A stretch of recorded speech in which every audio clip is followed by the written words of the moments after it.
So he was sitting at a table with his laptop, and I was sitting at the bar with my laptop.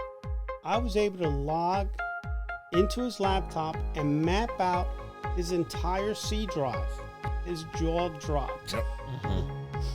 So he says, well, I guess this deserves lunch. I said, well,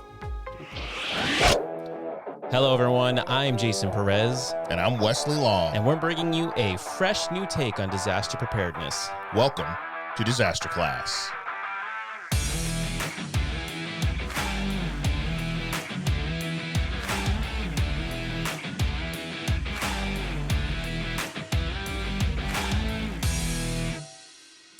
Hey, everybody, and welcome back to another episode of Disaster Class. I'm Jason Perez. And I'm Wesley Long. And Wesley, you know what that means. I do. Class is in session. Class is in session. Well, today we have a very special guest. Why are they so special? That's because the special guest today is none other than my father, John Perez. Sweet. So, Dad, welcome to Disaster Class. yep, nice to be here. Awesome. So, Best behavior today. yes, Jason. I have to be very well behaved. Otherwise, Go. Dad's in we the gonna have house. some. Don't want to Have some be problems. sent to your room. That's Oh, send him to his room. Please. I've been trying to do that for years. Well, you were always the favorite Yes. child. Yes, of course. Because you and I are brothers, obviously. Well, Dad, so maybe to start us off, can you talk a little bit about your background and experience in terms of cybersecurity? So that's going to be our topic today is cybersecurity, cyber preparedness. Yep. So can you talk a little bit about your background and experience? Yeah, I got in this industry back in '86, and I started as a developer. So one of my first jobs were to develop for an advertising agency, and that's when I kind of broke into all the different elements of IT. And back in those days, you didn't have as much of a security concern Right. because it was fairly new. It was fairly new in the industries. Anyway, I got into development. I got into operations. From operations, I went into management. So it gave me a nice broad view of different departments and how they work and how they basically collaborate. Right. So, of course, as time goes by, security started to become a major concern. And so companies were now starting to find ways to not only secure their data, but secure the employees, protection in terms of exposures of all sorts. And you also had to educate your end users, to a certain degree. As when it comes to security, as always is the weakest link is an end user. Yep. Yeah. They will always circumvent and breach your security, and you can spend millions of dollars on it. So, so that's how I, started to really get involved with then the security aspects of it. And so we've seen, and it's constantly changing because you have different, when it comes to cybersecurity, there's, now companies that are developing new technologies.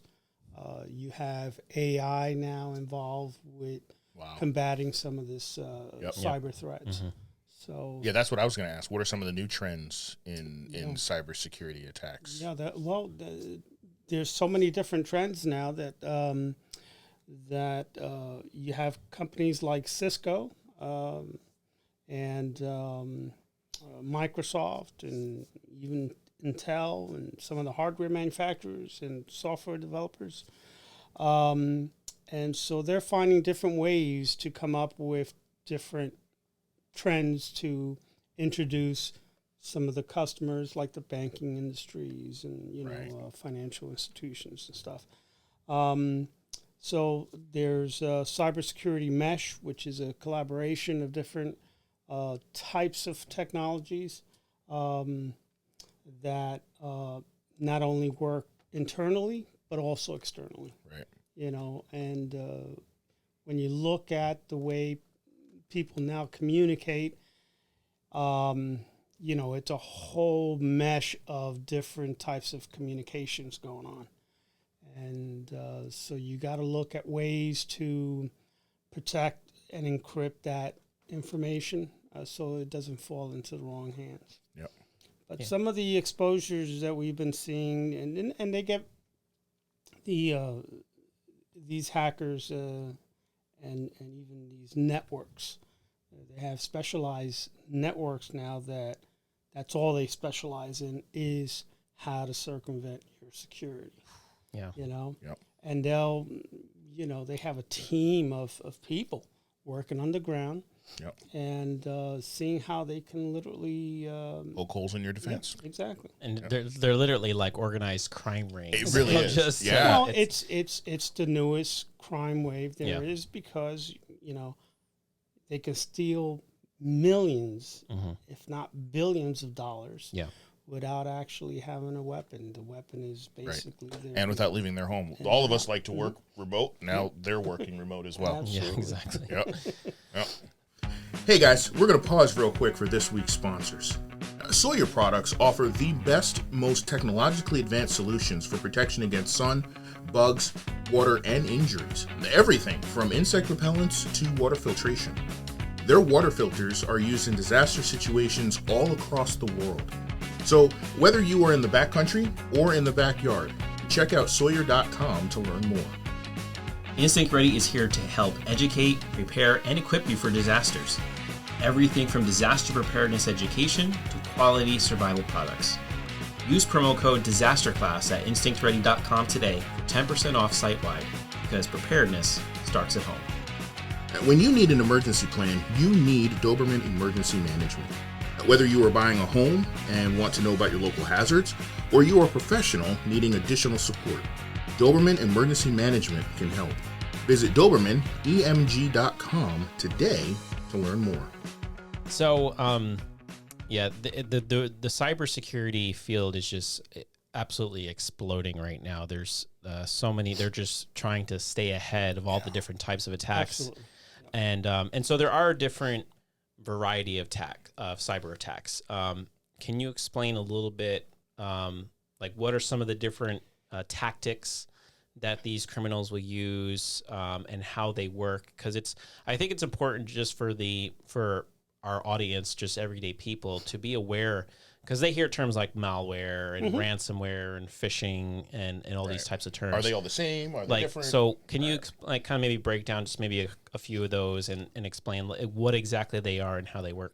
Well, the most common one is the DOS or the DDoS, which is a denial of service on a network. And that is to disrupt the communications that's going on your network. So if they can prevent that, that's, for whatever, some of it's just because they can do it. And other reasons is because they want to create a disruption to your operation. Maybe there is an intent behind it. So that's one of the most common ones. Of course, there's phishing attacks, and that's when you get these clever spammers that will send out an email just to get you to click on a link or dial a phone number and just start that interaction. And some of these guys are getting very, very good at it. They'll steal logos from websites, send out an email, and you're looking at it and you say, well, geez, that actually looks like it's coming from the Geek Squad. But when you do a more thorough inspection of that email, there's ways you can see Yeah. If it's Geek Squad, why are they sending it through the Gmail account? Yeah, so that was a follow-up right. question I had, is like how, especially because phishing is very common. I think of like our audience, you know, they're very common, these attacks. So what are some ways that people can identify a phishing attack? Yeah, well, the first thing is looking at your header, the email header. The header is basically a roadmap of directions of how that email got to you. So it'll point out certain servers that it hopped through to get before it got to you. It'll tell you where it actually originated from what network it originated from. And it's usually the public IP address of the ISP, whoever's providing that ISP for you. So that's one way you can inspect to see where it's actually coming from. If it's a legitimate email from a particular vendor, then most vendors usually have their own website. And you can easily identify, say, oh yeah, this is coming from geeksquad.com or wherever. That's why it's important when you look at it, you identify the source of where it's coming from. Where it's coming from. The most, try to educate my users that,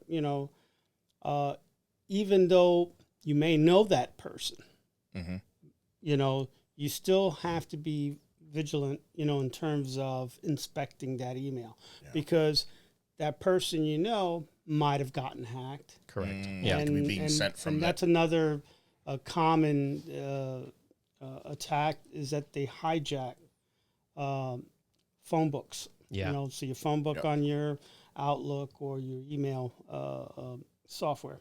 And once they have a list of those contacts, now they can spam more people. Correct. Yeah. Okay. So those are very common. Yeah, that's like I had actually been on the receiving end of one of those emails where it looks at it's coming from so and so, and it's a friend of mine, and I know that person. But then when I click on it, it's like, and usually it's like a subject like, "Hey, check out this picture I found," or something like that.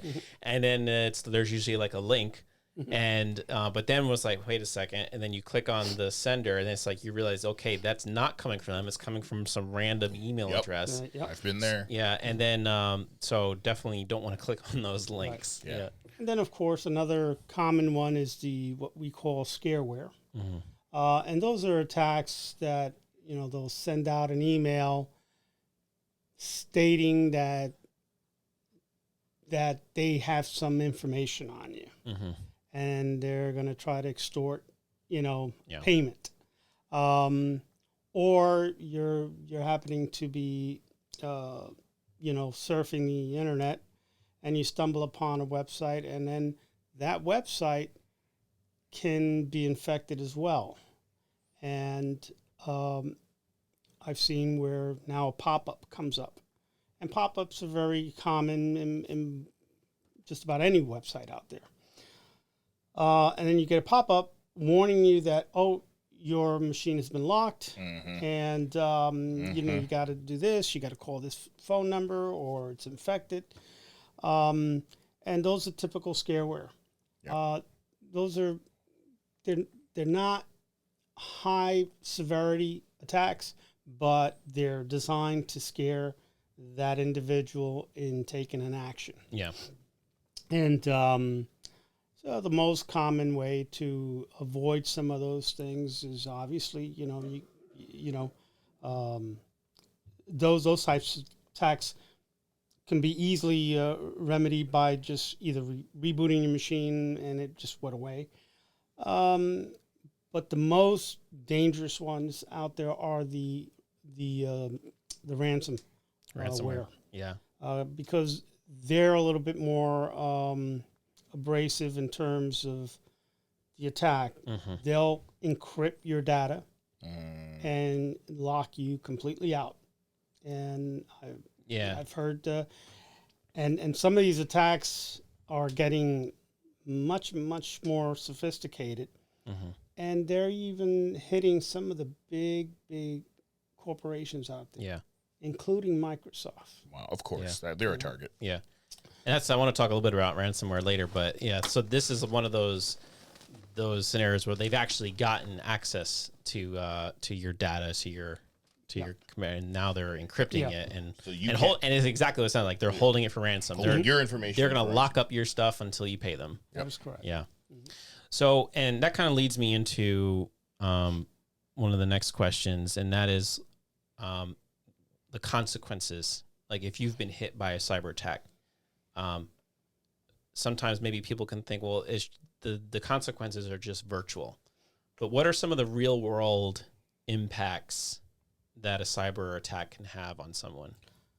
Well, real world impacts are financially is one, but disruption of whatever.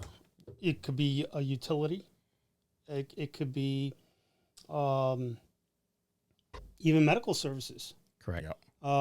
Really, any of the community lifelines. Any lifeline, and that is becoming more of a major concern for our security as a nation. Yep. Because that's the new level of warfare. Yeah. Cyber warfare is a very real thing. It's crippling the infrastructure of a nation, and if you could do that, man, you can cause a lot of damage. Yeah. Without a bullet being fired, they can cause a lot of damage. That's correct. Absolutely. So then we hear the warnings. Yeah. We realize the risk. We realize how big it can be. So I guess the question that an everyday person would ask is it possible for us to mitigate that risk of cyber attacks? What can an everyday person do to help bring down that risk? Well, it's interesting as just consumers. Okay, just the simplest ways to do is common sense. Yep. Just think common sense. One of the analogies that I like to use is you don't leave your front door of your house open for anybody to walk in. Right. So if you look at it from that concept, you treat your computer in the same fashion. I don't leave it open for anybody to come in. So one of the ways that you can easily mitigate some of these threats is obviously virus protection,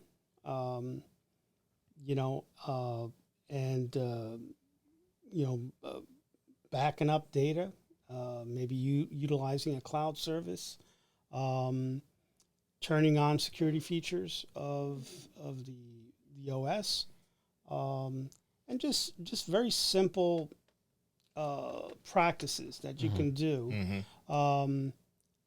Know the websites that you're visiting. Yep. Pay attention. Make sure that they are, if you're going to browse that website, make sure that they are secured. And that's very easy to identify. And then just, again, common sense, just, know your sources of what you're about to click on. Yeah. But also have that level of protection. Make sure your OS is always up to date. You have to understand these companies like Microsoft and Apple and anybody who's developing software. There's millions of lines of code that goes into these programs. Yeah. And to roll out an OS that's completely bug-free is unheard of. It's really not feasible. Because you'll never release software. Yeah. Right. Yep. So what they wind up doing is that throughout time, they get a lot of feedback from their users to say, "Hey, I got this issue," and once they get enough feedback or complaints from users that the software is not operating, usually they find a bug and they'll put out a fix for it. Okay. And an update. So that's why it's important to make sure your software is always up to date and you're running the latest. and that usually will keep your machine running nice and clean. Yeah. Nice. Good stuff. Yeah. It's something that's and as time goes on and technology becomes just more and more advanced, like cybersecurity is going to it's a growing industry, but it's one that's absolutely vital right now. And I just wanted to kind of circle back because we talked about that these cyber attacks can have real world impacts, and there's a specific case study that I wanted to talk about, and that was the Colonial Pipeline ransomware attack. I think it was back in, I want to say it was like April 2021, something like that. And essentially what happened there was you had, so Colonial Pipeline is it's a pipeline that runs from, I think, about Texas into the New York Harbor and supplies most of the East Coast with fuel.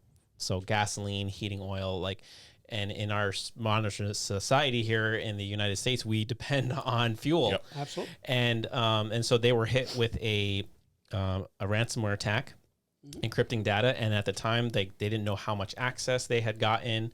And so they had no choice but to actually shut down the pipeline. And it was down for days. And so now they were dealing with fuel shortages, gas price, and people were panicking because they weren't sure if they're going to have enough fuel. And really, I mean, it was just encrypting data, but the reality is they actually could have caused physical damage, major damage to the pipeline and actually put people's lives at risk.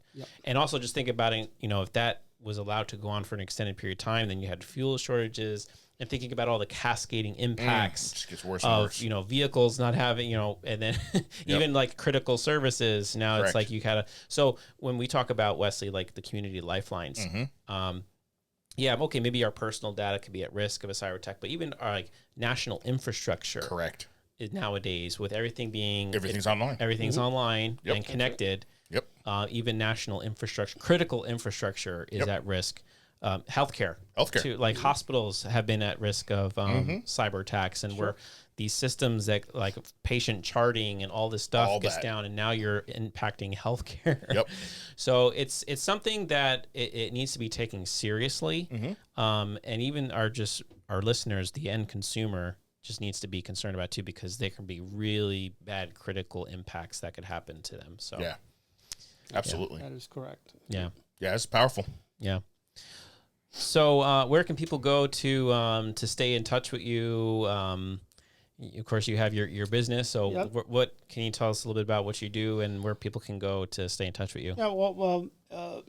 Mostly I manage IT departments for some of my clients, but we also design and build and deploy data centers, security infrastructures.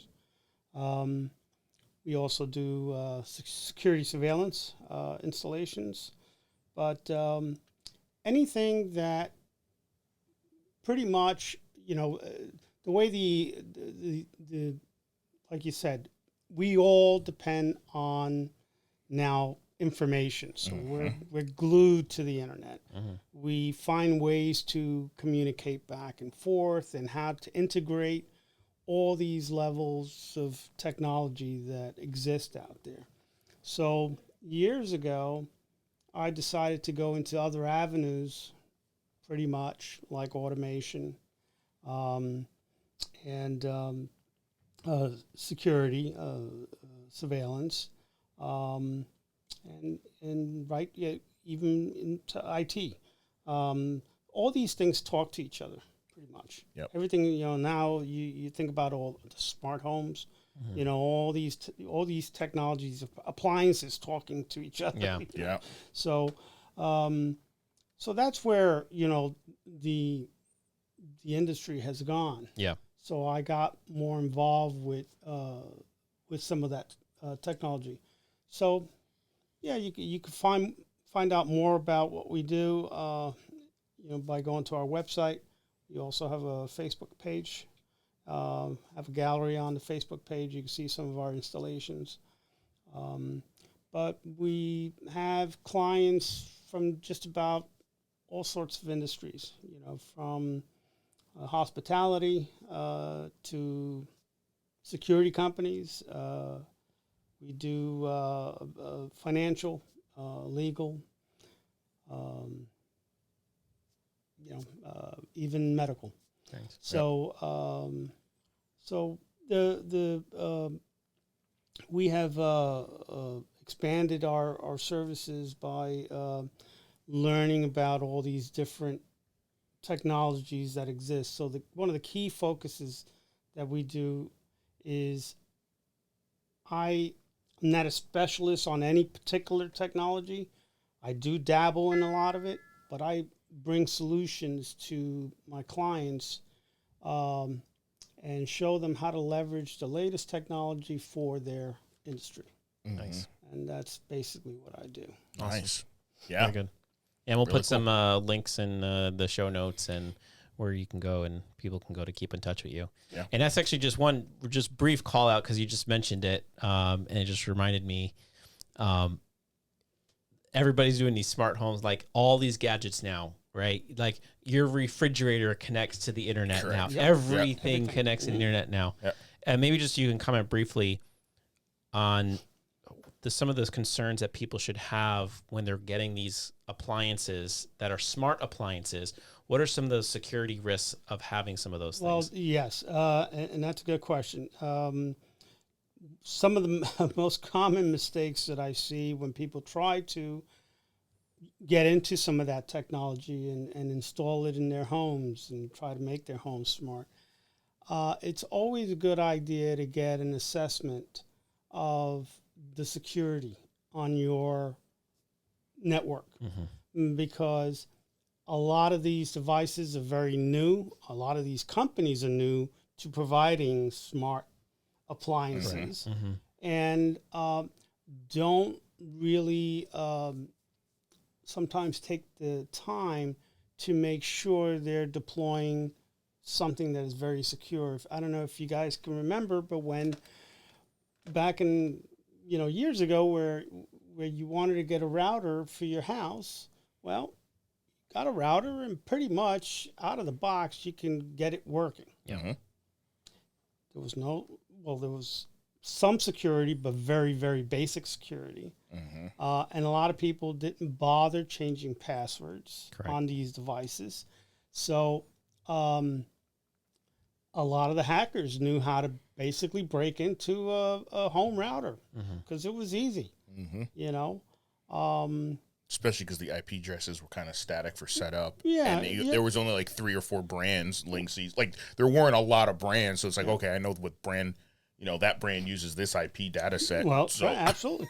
I'll give you a quick story. I got bought a free lunch because I decided to go eat at a restaurant, and the owner, which I knew very well,